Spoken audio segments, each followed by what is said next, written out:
Hello, everyone. Welcome to the awesome day of FileMaker training. I'm Richard Carlton. Wait, correction. I am Todd Geist, and I'm so beautiful. And I want everyone to know that this is a follow-on. God, you're good looking, man. Oh, man, I'm stunningly beautiful. And so for those of you wondering what happened this morning, we had the big discussion launch, first of many conversations about AI and implementation in the new Claris FileMaker release for 2025 called version 22. So this morning at 8 o'clock Pacific time, we had Ronnie Rios and Todd Geist on the show, and it blew up the internet. And so I was told by people in the know that if I have my long Todd Geist hair, then your AI the discovery and the programming and the use of it will be 10 times more effective. So the hair is a requirement if you want to be successful with AI. It's woven into every strand. And every So real quick, so this morning we had a great conversation with the Claris folks, and they are here again. So that we're going to be doing this for 4 days, today, tomorrow, and then Monday, Tuesday next week. And so they are going to present on a topic in the morning, and then in the afternoon we're going to come back, kind of do a short summary, and then it's going to be open Q&A. So Margaret has been collecting questions. The questions have been fast and furious. And so we're going to get right to it. So I want to introduce Ronnie Rios. Ronnie is kind of the AI product manager. I don't think they call him product managers anymore. I think he's like a pet owner. Are you a product owner now, like a pet owner? Not you could call me whatever you want. A product guardian. That's what they call him in San Francisco now. You don't, not a pet owner. You are a pet guardian. So you're a product guardian. All right, cool. For AI, and he's going to give us kind of a recap, and then we're going to dive right into kind of open questions and answers. So just like a continuation of the first hour this morning. So with a very long bathroom break in between. So Ronnie? Really happy to be here. Thanks a lot, Richard and Margaret, for having me here today. This morning we had a really great community live session. Todd Geist was there with me, and we were talking about all the amazing new AI features that we're introducing in FileMaker 2025, and specifically went through several of the script steps that are really geared towards leveraging large language models for integrating into and bringing AI features into your FileMaker applications. We focus a lot of time on the generate response from model script step, which is, think of it as your primitive or core building block, right, for talking with large language models. It is kind of your Swiss Army knife for it. It exposes a lot of the functionality of LLMs without having to know anything about the API. So it's very, very, very FileMaker-like. You put in your parameters, tie it into your accounts, and you're up and running. This morning I actually did a demo where we integrated live with a FileMaker application and an LLM in less than 60 seconds. And we actually built a chatbot live there as well in, I don't know, in another minute or so, right? So it was really cool. It's a really powerful feature. We only scratched the surface, or I only scratched the surface showing there. Todd went later on and blew everybody away with some really amazing demos of really making these functionality sing with a chat interface, which he promised that he will be releasing it later. As long as Rick wears that hair for wears that hair, right? Days. Always has to be on for 30 straight days. Yeah. But we talked about a couple of other script steps. One is the performfind by natural language, and it does exactly what the name implies. You can provide it a natural language expression query, and the script step will take that and send it to an LLM, and with carefully crafted prompt will have the LLM craft structured output that we can use that the script step will use to perform a FileMaker native find, which is really insane. So it can actually change your found set. It's based off of whatever you have, the layout you're currently on. So take the names of the fields that are in the current layout, feed that to the LLM along with the prompt, and it literally performs the find right then and there with you. It has some other capabilities as well. It can return a JSON object that you can use with the execute data API, and some other really cool functionality that Todd brought up as well. And then we also talked about the perform SQL query by natural language, which does a very similar functionality, but it does it with SQL. So you can put a natural language prompt or request, and we'll have an LLM convert that into a SQL expression. And then in that script step, you have the option to either just get the SQL statement, execute the SQL statement and return just the data, or we can execute, take the data, send it to the LLM and have the LLM return a natural language response using that data. There's some other functions that we were kind of talking about, but I think most people were blown away with Todd's demo. So there were so many questions that yeah, I think we'll try to answer some of those here today now. And then I'm not sure if we're going to show your screen or Todd's screen. Is it someone's screen? Yeah. I can show whatever we need to. All right, Margaret. So as a reminder, real quick for everyone, we're broadcasting on 3 different media, methods or social kind of networks. We're on Discord, Twitch, and YouTube. So you can be watching all this. The live conversation interaction, if Margaret wants to cross-post the invite link for Discord, she can do that to YouTube and to Twitch. But that's really where a lot of people hang out. And when you type and send us a message, we see that within seconds. It's almost instantaneous. So as a reminder of that. So Margaret, do we have a first question that we want to toss over the side of the fence? I'm gonna think we're gonna do the easy one first, 'cause it's one that I saw come up about 10 different times, which is, well, this seems really cool, but what are the use cases? Yeah, so Where do we start? I can set up maybe one thing I noticed about our talk this morning, which is we didn't have a lot of time. So we kind of hit on both edges of it. We hit on, Ronnie showed it's really great, very simple, 0 to 60, give me a chat-like experience, chat-light experience in just a couple of minutes. That's at the low end. And then I showed sort of at the very high end of a very sophisticated, nice looking chat UI and all the different things you can do with it. There's a whole realm of things in between that are enabled by this. And so we didn't have a chance to cover any of that because obviously that is what we as a community are going to be doing over the next year, is exploring all of those cases. But they're just any time that you want to be able to pick up what the user's intent is without them having to actually know how to do a thing, like create a contact, for example, right? You could have a simple card window that pops up with a text box and it just says create contact, and the person can just say, create a contact for Richard Carlton. His email is this, his phone number is this, and this is where he lives. Hit enter, and it can create that contact correctly into the database. You do not need a form. You might have a form pop up to confirm that everything is okay, but the person doesn't know have to know where to go find that form. They don't have to know what fields are important to fill out, what are required. They just say what they want to do, which is create a contact. And the system says, okay, here's a contact card. We need all these fields. Looks like we populated these. Are you good? User says good, and they're done. So that's one of the cases we showed a little bit today. And I showed it embedded in a chat app, but you can put that on a button on the screen. Just enter a thing. And in fact, that thing doesn't even have to be a contact. It could be create a new product. You could say whatever you want in there, and the AIs can figure out what it is that you're asking and what part of the system it might need to create records and update stuff in. So, I mean, really, there's no limit to the use cases. They are everywhere you look. Anytime a person is clicking a button to do new or to do edit or to do any of that, that could just be, you could have an AI layer in there and makes that simpler.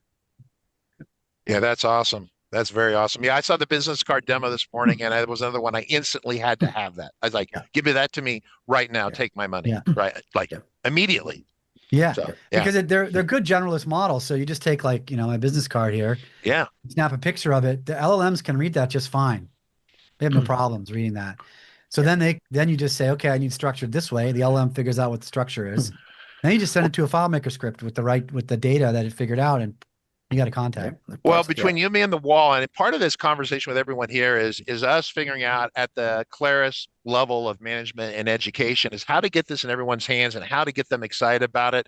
And that's another one of those, like, it's right? If we actually had that as an add-on and a simple way to set up an account without, causing people to, stress out about it, some simple wins like that, people see the AI on that and they're going to be like, man, what else can we use this with? What else can we do with this? That would be phenomenal, right? So, Ronnie, was that your demo or was that Todd's? Yeah, my demo was fairly straightforward. The idea was really to show and kind of followed up on my demo at the keynote at Engage, which is like here's how quick, here's how easy it is to bring the power of LLM into FileMaker. You don't have to know anything about the API. You don't need to know anything about all those things about. You don't even need to know anything about JSON.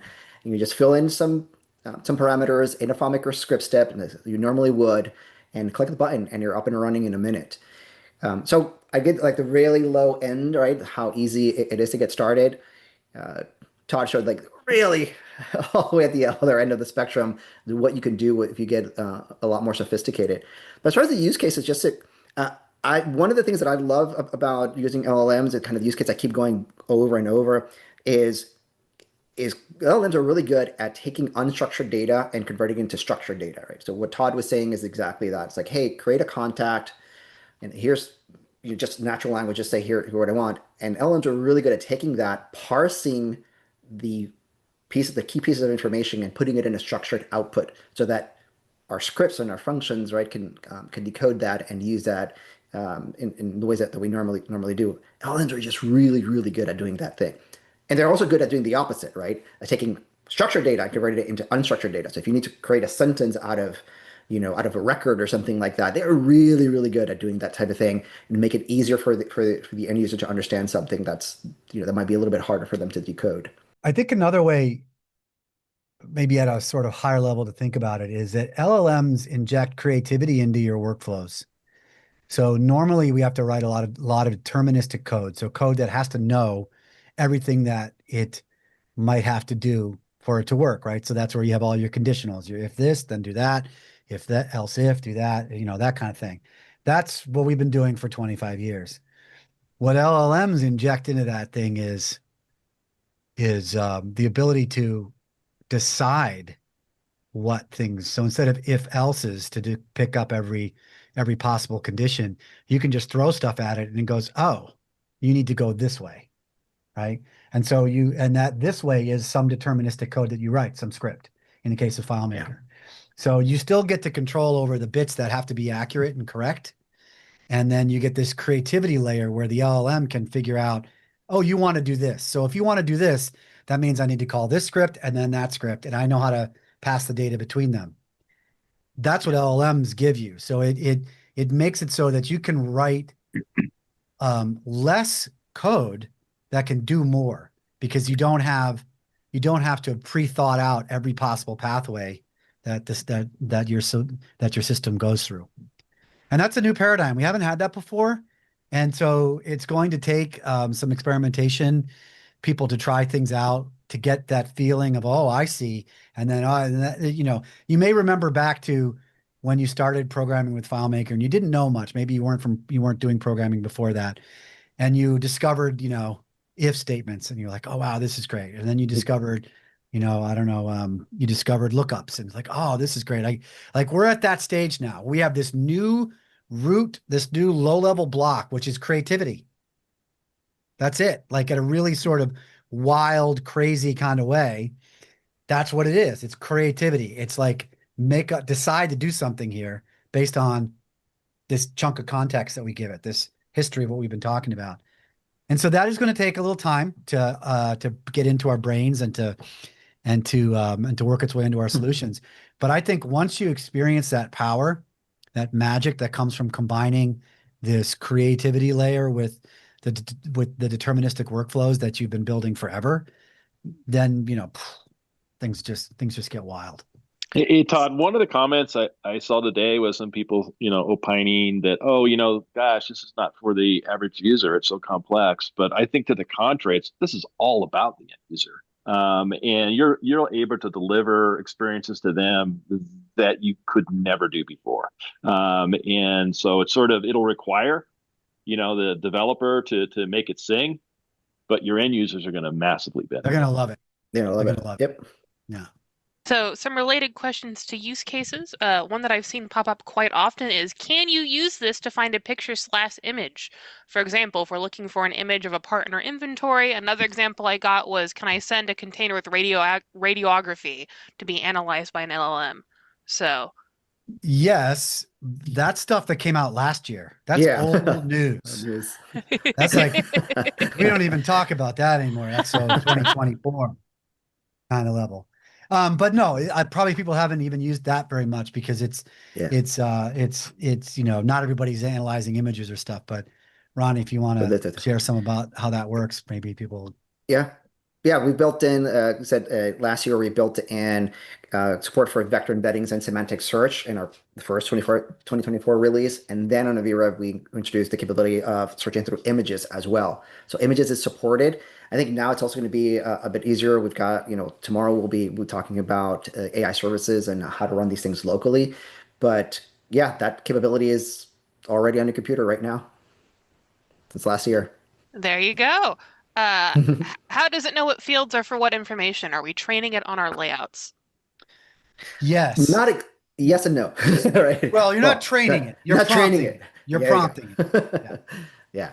Yeah. Good point. Because training as a, Yeah, it means different things. could have negative connotations where you live Yeah. in the security privacy world. But the perform find by natural language, what it does is it takes from whatever layout that the script is currently running on, and it'll take all the fields that could be used in a find, right? So it leaves out certain fields. It'll take whatever fields will be, for example, if they have to be within the bounds of the layout. So if you leave one of fields outside of the layout, it won't include those. But it takes a list of all those fields and sends those along with the prompt. So the LLM has a schema of your layout, if you will, to understand kind of which fields are available for it to construct the find request. That's all it if sends. you want, I can show that calculation real quick. Yeah, that'd be awesome. That would be great. So let me just share part of my screen here. Here is the calculation. It get fields on layout and you give it a layout name. And then this is the data that you get back. So I can actually, let me pull this up in a dev utils so we can read that a little bit easier. But this is what that data looks like. So you get back fields, it gets back the name of the field and the type, which is very useful, right? And so you can use this calculation to feed it context for particular layouts, or it basically does this on the current layout you're on if you don't give it that. So that's kind of how that works. And so you're putting that into the context, into the prompt that gets sent to the LLM. So the LLM does get to know your field names, and then it sends back a find request, which is then performed locally on your server. A related question I saw to that earlier was, is it also grab the fields that are off the layout? No. No. Oh, okay. But the thing is, though, like at the end of the day, it's just there's a text string that's getting created that you're feeding to the prompt. You can put anything you want in there. Correct. So if you wanted to put fields that weren't on the layout, actually, I don't know that the find will be performed. I think it will, but I don't know. But it does not do that by default. That function does not do that. Does not get the ones that are correct. Yeah. Okay, this has brought up a flurry of data security questions, which yes, we also have early from this morning, so let's tackle those. How does one ensure any data shared via FM into an LLM is not used to train the model? Clients don't want to attach databases to an LLM, often because of concerns about the security of the data. So there's two ways to answer that. There's several things to take into consideration. One, you need to be familiar with what the data privacy and the data use of the provider that you're using are, right? Your FileMaker application is going to send these scripts, will send whatever you put in there, but it really is going to be, the open AIs and Anthropics, and you got to read, make sure you're familiar with what their policy is on the data that you send. Most of these providers have in their provisions that they have statements saying that they don't train models with data that's being sent to the API. But you again read, but most of them will since that just because of these exact same reasons. But you familiarize with what their statements are. if you are, there are cases where you might be in an organization where you can't send it, even if they say they're not going to use it to training, that you can't send it. You have privacy restrictions and security that your organization prohibits you from sending those things out. Those are the times where then you start thinking about how to run these models either in your own private cloud or or on-prem. We'll be talking a little bit more about those things tomorrow. But these script steps will send that over. That just familiarize yourself with those. You've got those options. You can either send it through the API. You can run models locally. I want to stress out that one of the things that we were really focused on in this release and making sure that these script steps and functionality is give you as a developer the choice. You have the choice to either use a cloud provider, use a virtual private cloud or anything like that, or run these completely offline in your own environment. You'll choose which one is best for you for performance, cost, and privacy. But I think what I really like about what we're able to bring is really giving you the choice. You are full control of how your data gets used and where it gets sent at every single point in time. One other thing I think is worth mentioning here, because we get this question a lot, and at least half of the people who ask the question are using Google for everything, which means all your data has already been sucked up and has already been used to train. So, I mean, I think a lot of people are reacting to this without thinking about, if you're using any SaaS apps, your data is already being used and already being used for training.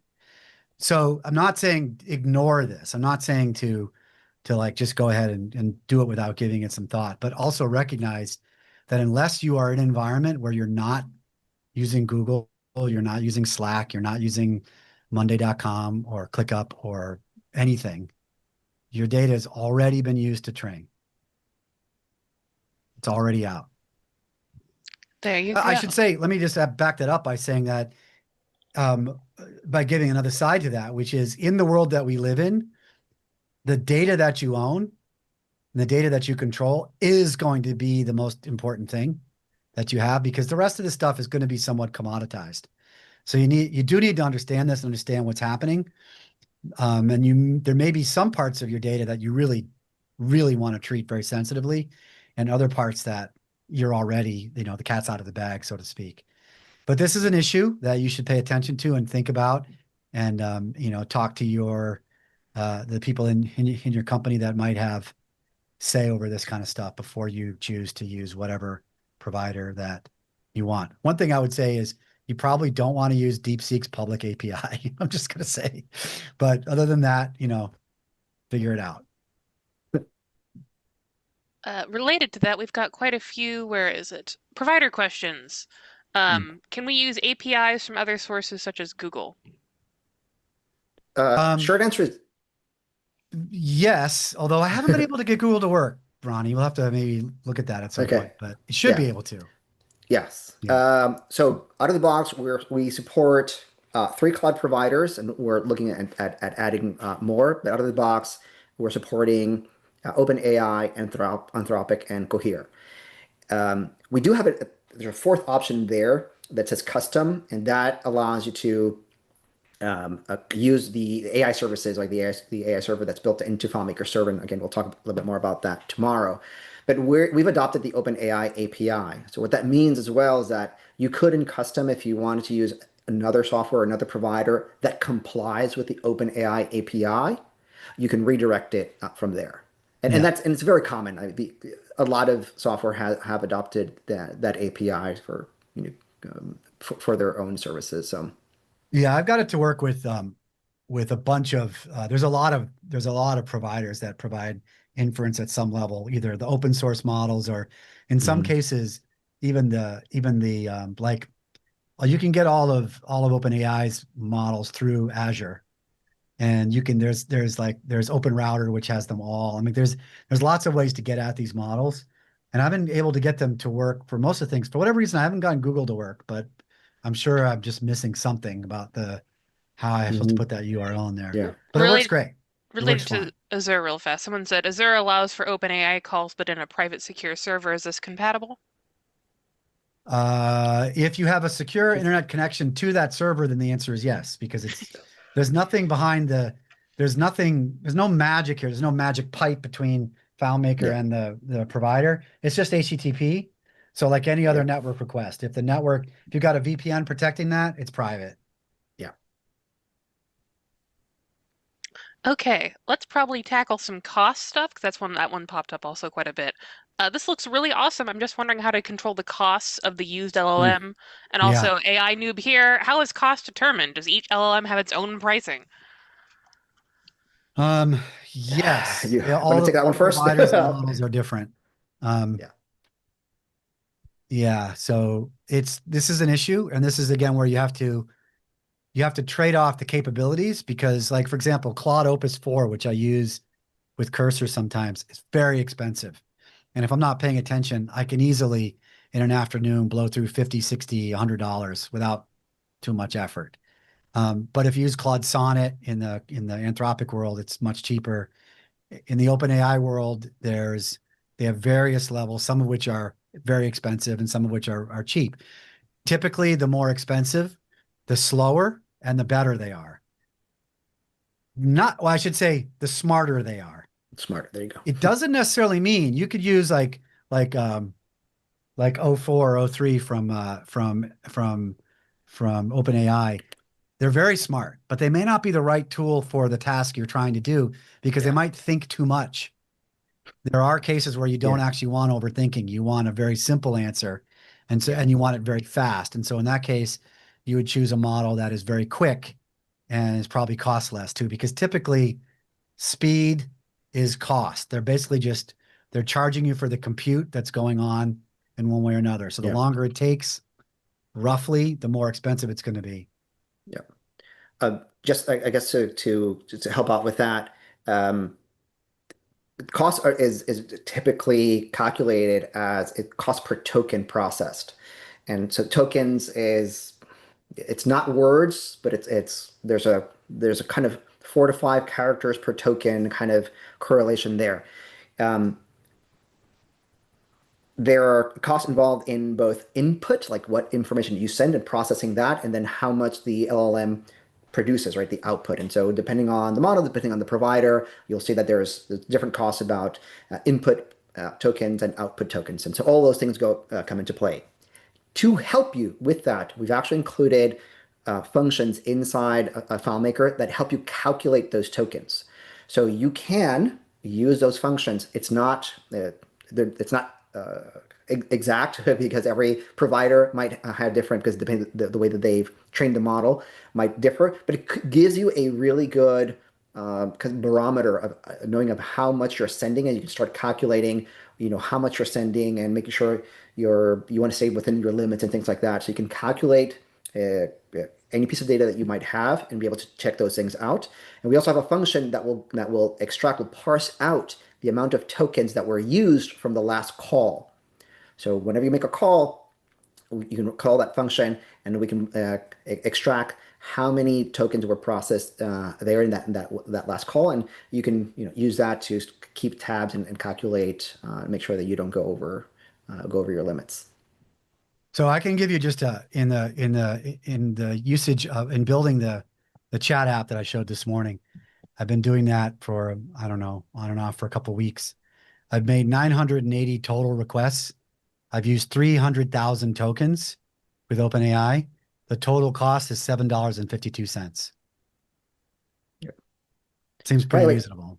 So you said you spent like $50 in one day. I've never been able to get over like 40 but that's in a month. So Claude Opus 4 in max thinking mode is very expensive. Oh yeah. It's like $75 per million output tokens. Yeah, So, and in that case, you're processing massive context and but so these are, again, sort of part of what we have to learn is how to balance the costs against the capabilities. And the other thing to say is, like, that's if you're paying per token, you have to pay attention to that a lot. If you're gonna do it on your own hardware and stuff, your costs are going to be in the hardware, which are going to be very expensive. You're not going to be able to run these. I should say you can't run the chat completion models on a standard FileMaker server. It's going to have to be a very, very expensive FileMaker server. So your costs will be in the hardware if you're going to run this on your own infrastructure, or you're going to pay AWS for a very, very high end GPU powered server, something like that. But if you're paying per token, depending on the model you're using, it's tens of dollars to hundreds of dollars, you know, and then multiply by the number of users and things like that. So it's something you're going to want to pay attention to as we figure this out. But certainly, if you stay off the premium models, you can go to all the provider sites, have a page about their models and the costs and what they're good at. Yeah.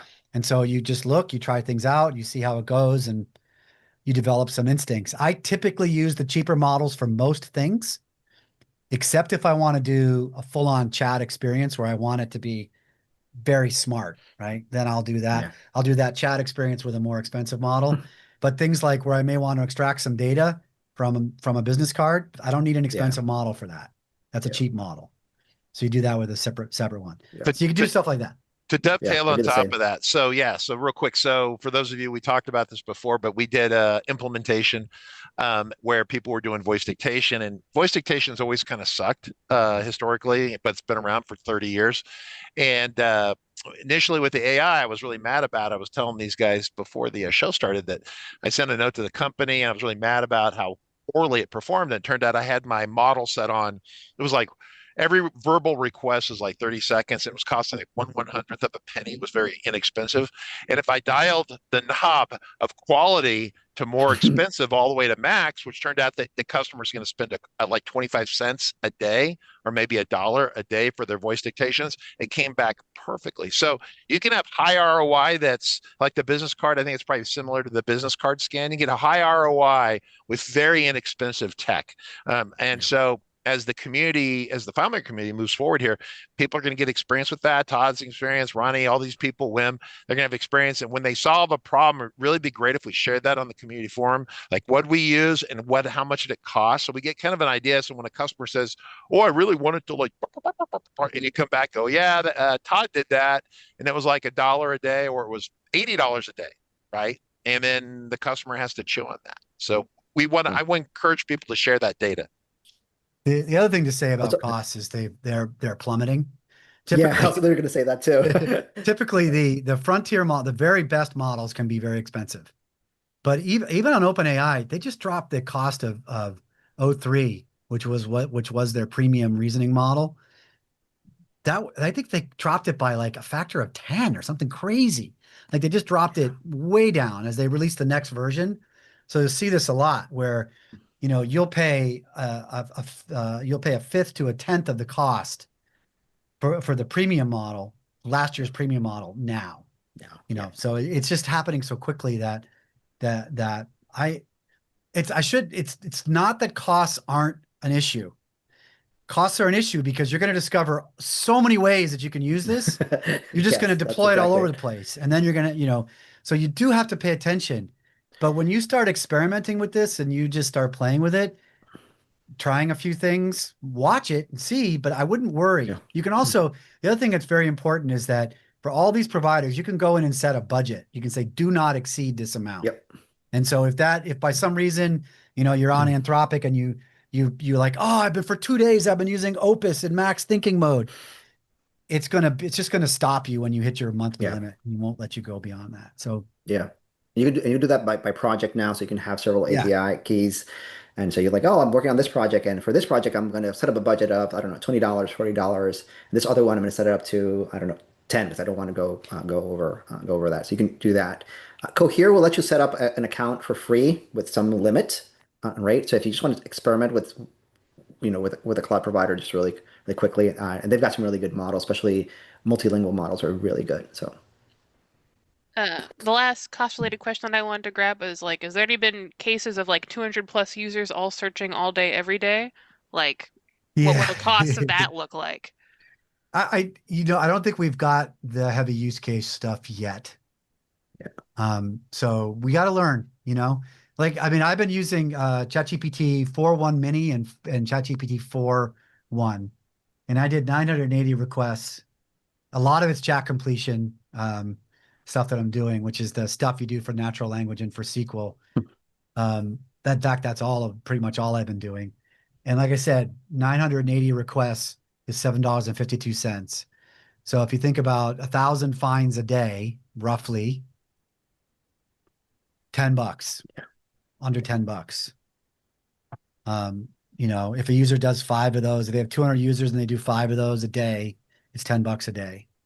Is that at $300 a month? Mhm. That seems like, wow, that's a more expensive we've ever had before. But look at the feature you just got. I mean, my Yeah. gosh, look at the value you just added to your system. It doesn't seem like it's a new thing and it's a cost we need to understand. But as I've been playing with this, I don't see cost as the primary bottleneck here until you get, you know, crazy, because the value you're getting for this stuff is so high that it seems like, you know, something to watch, but not something to be like really overly concerned about. Good. Cool. We have some questions about the perform find by natural language. That a slew of those popped up during that demo, so we're going to begin tackling those. How many tokens of table data can be passed in perform find by natural language? So this is going to depend on the model. Typically, though, you're not going to hit any limits with this request. It's very small. Yeah. Each of the models has what they call a context window. They're from, some of them are small. If it's a small model, they may have a very small context window. But by small, we're still talking like 20,000 tokens, right? Yeah. A typical find request is going to be a few hundred of those at best. Yeah. So, Yeah, because you're only sending the schema of the layout and whatever the prompt is. So it's very, very small. You're sending, you know, maybe a couple hundred, you know, at best. Yeah. At best. And so, you know, you can go from these smaller models that might have 20,000 tokens up to Google Gemini has 1 million tokens. Yeah. And somebody else has 1.5. Yeah, 1.5 million. 1.5 Google has, million. so you're not going to. Those are very large. That context for, at least for that script set, that's not going to be a concern. And what you're getting back is also very small as well. You're getting is basically JSON object. Yeah, I think it is important to note that that's going to affect your cost quite a bit. The smaller the context, the less tokens get processed, you know, the less the cost is, right? Yeah. So if you're doing fine, that's why I think finds are really the way in to like experiment, because finds are a small context window and they don't accumulate. Not like a chat, it gets longer and longer and longer. Every message that you add to a chat actually increases the cost of that, right? Something to know. But if you're doing a find, you're not saving the history. There's no history. So you're just doing a find, you spend those tokens, you get the results back and you go again. So you're not building up a bigger and bigger window. That's how like I burn so much tokens with Claude Opus, because I've got long, you know, coding chat things going on, and I'm sending 200,000 tokens to the thing with every message. That'll chew up. The other thing is the output normally is cheaper than the input. I think it's the opposite, isn't it? I think it's the opposite. The output is, I'm sorry, yes. The output is expensive. Yeah. And so because you're one of the things I keep telling people is you want to ensure that whenever you're doing these things, try to minimize the output that you're getting, right? Just you know, focus on getting from the LLM just what's variable, just what's needed. Don't have it write the entire, you know, I don't know, XML or something, or the stuff that doesn't change. Just have it produce whatever changed, because you'll get results faster, but you also get it cheaper as well. So, so those are things we'll learn as we start continue using these things. So some so like for example, the most expensive model that I use is Claude Opus 4. It's $15 per million tokens in. That's very expensive. It's $75 per million tokens out.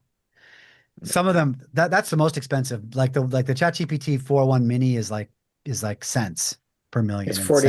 It's 40 cents per million input. And then like $1.50 out. $1.60 for per million token output. Yeah. So it's a wide range of prices. So you really do need to like look at these things and figure that out.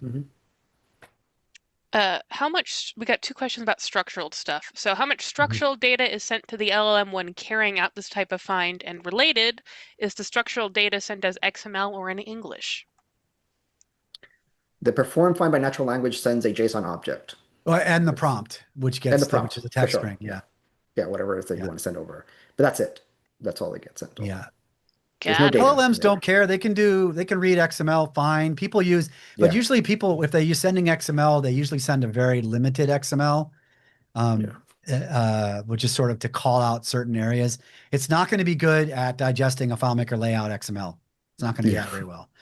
But typically the context that the best structure is actually something like Markdown is really good, or JSON, because again, it tends to be leanish. It has structure in it that the LLMs can understand. JSON is a little bit heavy because every heavier. record has the field name in it as well, but it doesn't. The other thing to know about these is a rough first approximation of how these things work is roughly the way you think. I don't want to overstate that, but you can get a rough idea about what the LLMs can understand and can learn from, basically on what you could understand and learn from. Except they're better than you at following directions. I would say that. But it's the same idea. Like if you had a long set of instructions that you were supposed to follow, you could just, if you give that to the LLM will follow those perfectly. As a human, you'll miss a step somewhere in there, but they will follow it perfectly. But roughly you could think that. Yeah. If the instructions are clear enough for a human being to understand, it's probably clear enough for an LLM to understand. I think this gets at an interesting point just to say briefly is that when I'm sharing this with some of my team, I think there's a misconception that LLMs already know all this stuff. And LLMs know a lot, but just like when you go in and start writing a complex FileMaker script or editing one, you have to load that script into your short-term memory to be able to work on it.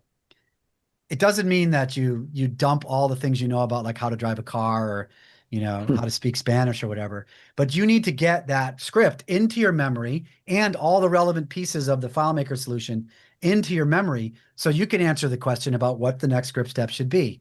That is basically exactly what a chat completion model is doing. You need to give it the context so it knows what to put next, just like you need to load the context into your brain so you know what to put next. It's the same idea. Speaking of context questions, does the performfind by natural language script get its context from the table or the layout? We have a simple picker layout that limit the scope of fields. It takes it from the layout that is currently active when the script runs. So the active layout there. Yeah, that's the default. Yes. And so that means that also, I guess, just to follow up on that, if your layout has portals to other tables, those will get included as well. Yeah. Right. So it's anything that's on the layout, any fields that would be available to a user if they were in find mode. So a good way of testing this out is go into the layout, go into find mode. Anything you see there that you could type in there, those will get sent out. And let me just share my screen again real briefly, because I think this is important little thing to show here. Let me try to make my screen smaller so it'll be bigger for folks. So here's here's a perform find by natural language, but in this case I'm configuring the prompt. So this is not going to use the default stuff that's on the layout. It's going to use what I give it. And so just to get an idea of what that is, it's let me bring this up a little bit here. Get this little gear. So this is the default prompt that gets sent to generate the request. And then here here's the schema. And in this case, I'm showing that function that I use to get all the layouts get all the fields in the layout. But if you wanted to say only use these fields, it would, and give them the right names and the right structure, the way that function does, that's all it's going to use. So you can tightly control the context of what fields to find in, which is super useful because you probably don't want them to find into some. Actually, I think it by default leaves off summary fields or unindexed fields. It does. Yep. It does. It does. But you still might, but it'll search in an unindexed field. If the user could use it in find mode, it'll get sent out. Yes. Yes. So you might know there's some fields that you just don't want on there. So you would construct a list of fields that you want for that layout, and you would configure the prompt specifically for that layout, and then you'd use that prompt in your perform find by natural language. We need some PSOS type acronyms for these script steps because they're hard to say. So this is PFNL. That's hard to say though. We need a vowel in there. Puffle. Well, I mean, Puffle. Puffle. There you go. Problem solved. So, but yeah, so you can control the context. So, and this is, I think something that Claris did pretty well here, which is they make the easy things like just easy. It's just going to work. But they also recognize that that's not going to cover the, anything beyond the easy case. And so then you're going to have to go and you're going to have to configure a prompt template, or you're going to have to go and learn, like in the generate response from a model, the generate GRFM. You're going to need to tweak that. You're going to need to learn how to better prompt it, because it's really all about providing the tightest prompt that you can to these things, so they can produce the results that you want. More often than not, kind of thing. Related, we got a couple questions related to this. Why not global fields? Well, you can't do a find in global field, so that would be not very useful. There you go. Oh, the find, yeah. I missed the context there. Like, why not global fields? Okay. Yeah. Not related, but question along these lines. How do you deal with the weird internal field names versus what the users see on the layout? Ronnie told me a bunch of stuff on this today, actually. So I can share my screen and I'll just point out a few things while you're talking about it, Ronnie. First of all, yeah, the LLM will try to interpret as best as possible. Again, I like to talk about LLMs as if they were like the eager intern. They're pretty smart. They know a lot of things, but they're not mind readers, right? And so you do have to provide enough information. If a human is able to decipher your field names, and it's probably good enough. If you have somebody who's not you look at the field names and know exactly what these fields are, then most likely LLMs will be fine. But if you're using acronyms and shorthand, one thing you can do is in the comments, you can add a tag. I think I've got that right. I have that right? LLM in brackets and then the comment. Yes. And so we'll include the comments in there. So that might help with the LLM understanding what that field is for. It's also useful for including, what the data might be. So if a field might be status, and it's and the possible options are active and inactive, versus other options, or states where it might be abbreviated instead of spelled out. You can include that explanation there in the comments, and that will be sent along with so like here we store a date as a period. It's just for the month, the 4-digit year and then the month number. So I just spell that out here. But you didn't put the LLM thingy. You don't, and I'll tell you why. So this is something I learned, is for the execute SQL, you can use the DDL function, and the DDL function includes the comments without the LLM. So you don't need it for the DDL. I can show what the DDL is if we want to do that. Ron, you keep talking. I'll bring up a DDL here. Yeah, no worries. For the execute SQL one, for the perform SQL as well, Todd will show here, might show a bit. In that script step, you can choose which tables to include. And by default, we include all the fields in the tables that you include. But if you wanted to control which fields get included there, so like, for example, you may not want to include, like FileMaker developers, we create a lot of fields that are just what I mean for display purposes, right? And we don't want to include it into a SQL query, like calculation fields and things like that, or things that we use only for reporting. And so if you don't want to include them, if you include that tag in the comment, we will only send the fields that have that comment in there. So you'll be able to control, finally, really choose which fields you want to have included to be sent over there, which is another great part of controlling here, what gets sent out and what doesn't.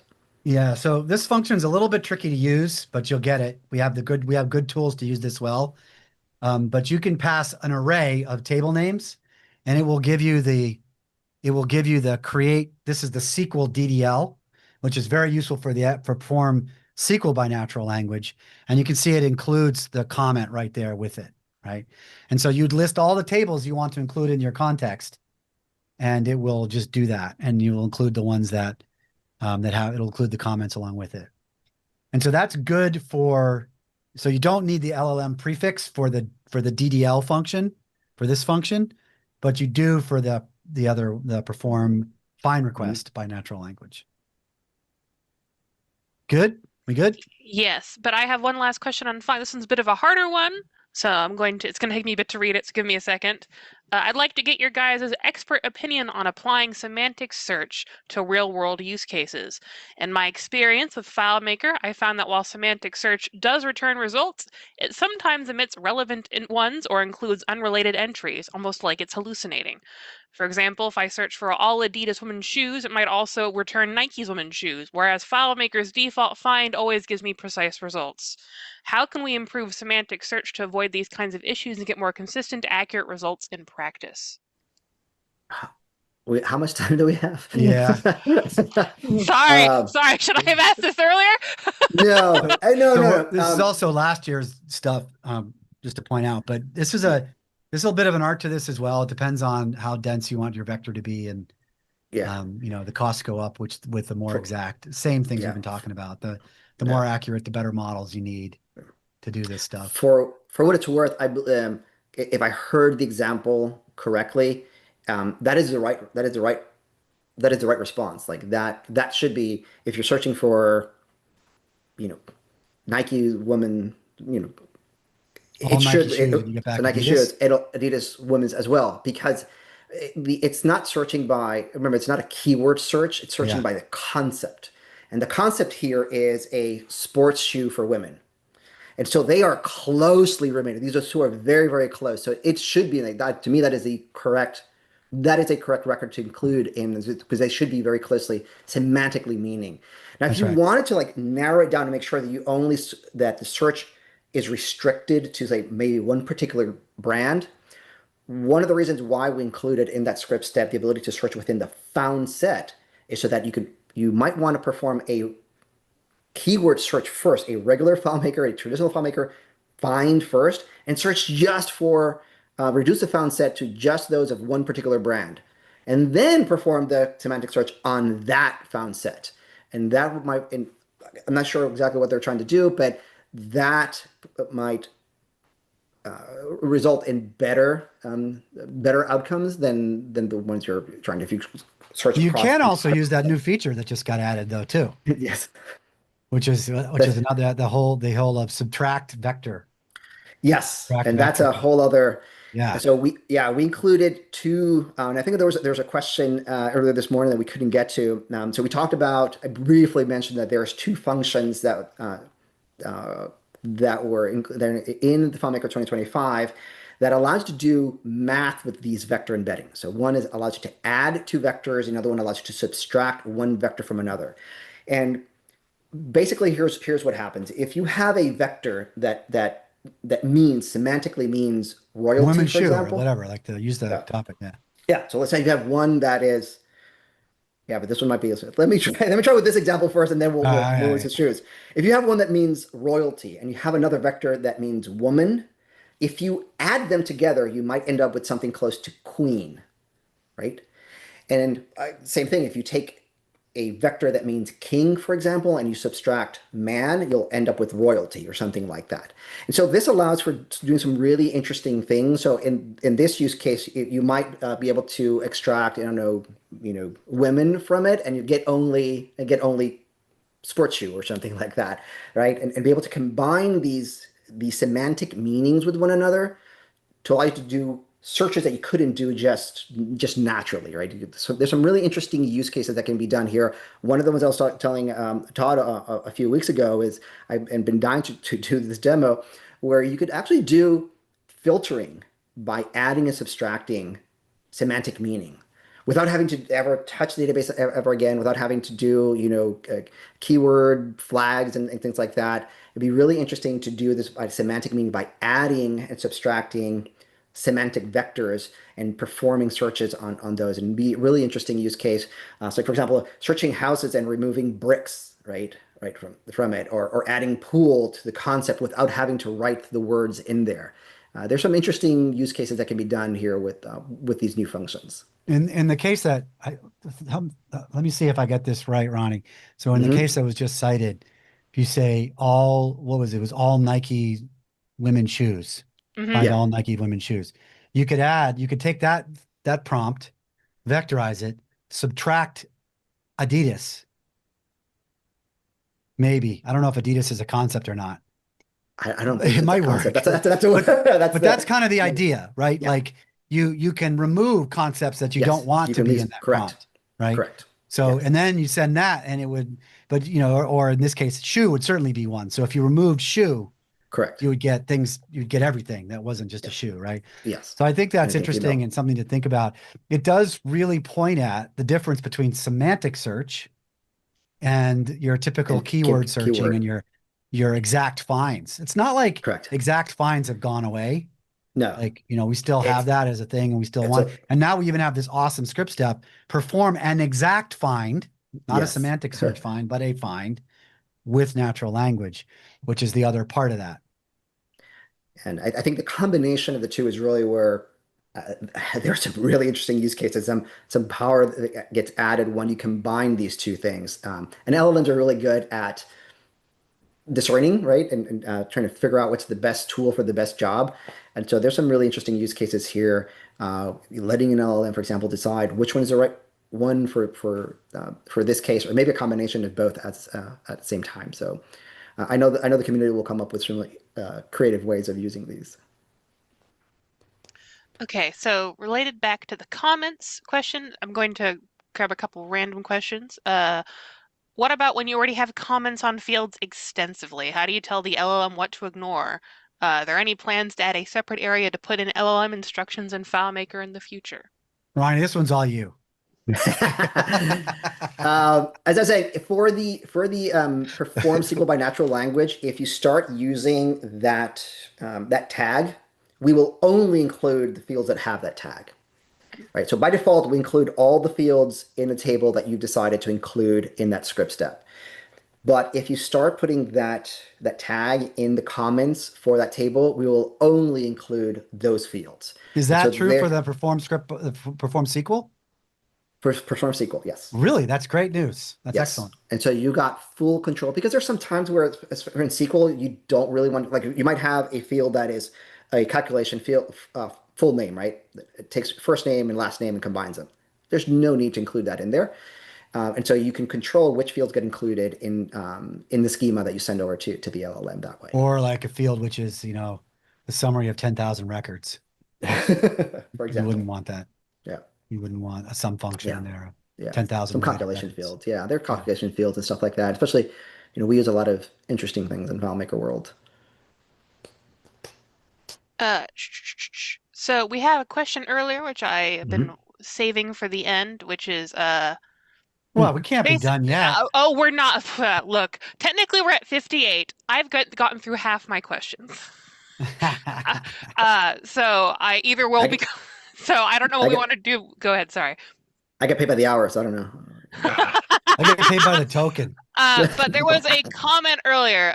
Basically, the help documentation for AI is currently incomplete. Do you have an idea of when that'll be complete? I think it's going to be incomplete for a very long time, meaning that we are going to continuously adding a lot. There's a lot here.